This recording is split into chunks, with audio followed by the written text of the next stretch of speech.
আজকে তো তোমাদের পরীক্ষায় রেজাল্ট বেরিয়েছে, দেখি তো কে কত নম্বর পেলে। প্রথমে রাধিকা। রাধিকা পেয়েছে 100-তে 60। হয়েছে মোটামুটি, আরও পড়বে ভালো হবে। যাও ঘরে যাও।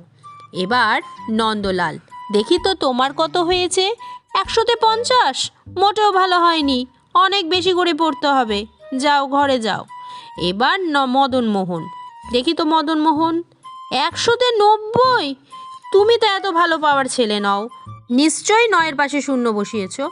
না মা, আমি 9-এর পাশে শূন্য বসাইনি।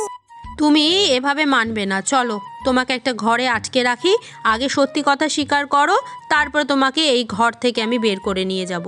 এখানেই বসে থাকবে। কত কিছুতেই বিশ্বাস করলো না, আমি শূন্যটা 9-এর পাশে বসাইনি। আমি তো শূন্যর আগে 9টা বসিয়েছিলাম।